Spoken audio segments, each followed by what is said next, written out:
Em Atos dos Apóstolos, capítulo 5, versículo 42. E todos os dias no templo e nas casas não cessavam de ensinar e de anunciar a Jesus Cristo. Preste atenção.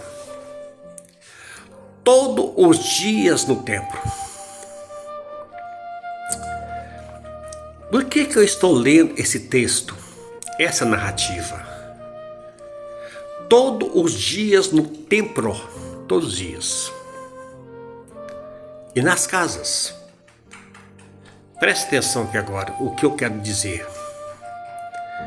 As pessoas intemperado, que chama as pessoas de desintemperado. Não é desigrejado, é? Desigrejado porque não faz parte do segmento deles, não frequenta o templo deles. E diz que precisa servir a Deus sempre no templo, porque a igreja não se afastar do templo, está no templo todos os dias, tal. Agora então perguntinha para você aqui, isso aqui era onde? Esse texto está dentro de um contexto que fala de qual templo? Atos 5:42, todos os dias no templo, todos os dias, qual templo? O templo em Jerusalém. Aqueles que moravam em Jerusalém, a igreja que começou em Jerusalém, a igreja que estava estabelecida em Jerusalém, a igreja que recebeu o Espírito Santo de Pentecostes em Jerusalém, a igreja que saiu pregando nas casas, não cessava de ensinar no templo e nas casas, e encheu Jerusalém da doutrina de Cristo. Atos 5, versículo 28, está escrito ali. Então a igreja em Jerusalém tinha um templo fixo, que estava sempre lá dentro, mas não estava dentro do templo, estava no pátio, nos átrios do templo, porque dentro do templo, lá dentro do lugar santo e do santo santo, só entrava sacerdote, meu querido. Os outros não entravam, só entravam no pátio, só entravam nos átrios do templo. Deixa isso bem claro. Agora, então tem que estar diariamente no templo, porque estava no templo tal. Beleza, estava em Jerusalém. Mas no Mateus 24, versículo 2, 3, Jesus disse que o templo ia cair, não ia ficar pedra sobre pedra que não fosse derrubado, e aí? Mas antes do templo ser derrubado, presta atenção, a única igreja que frequentava o templo todos os dias era somente quem estava em Jerusalém. Você esqueceu que a igreja depois expandiu para fora de Jerusalém? Você esqueceu que a igreja expandiu toda a Judéia? A igreja foi para Samaria. Você observou? Você observou o avanço da igreja? A igreja foi até os confins da terra, diz o apóstolo Paulo na sua época. A igreja chegou até os confins do mundo, Romanos 10, versículo 17, versículo 18.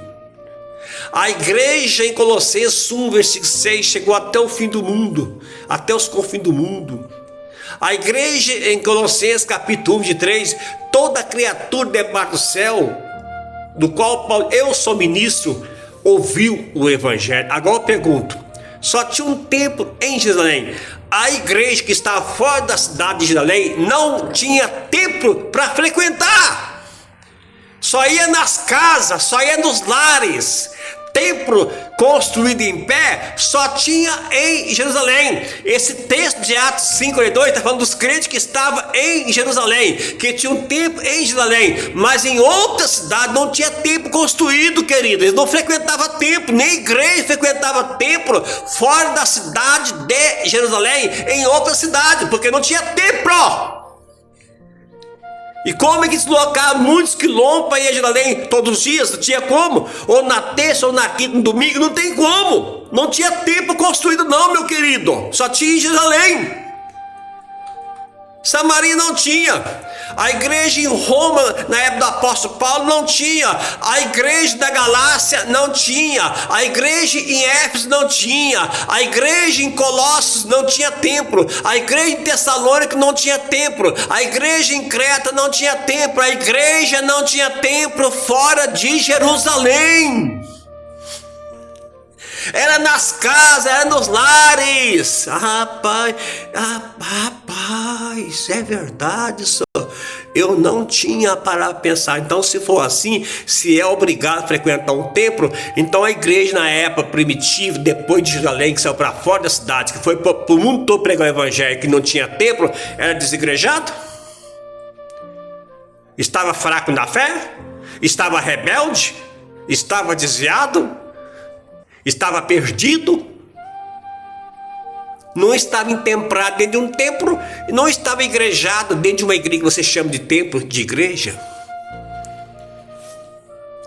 Seja um ser pensante, seja um ser inteligente, coloque a cabeça para analisar, pense fora da caixa. Pense fora da bolha, tira a cabeça para fora da bolha, tira a cabeça para fora da caixa, analise direito o texto, vindo o contexto dele, para ver se fecha a conta do jeito que vocês interpretam. É muita molecagem, viu? Deus abençoe você.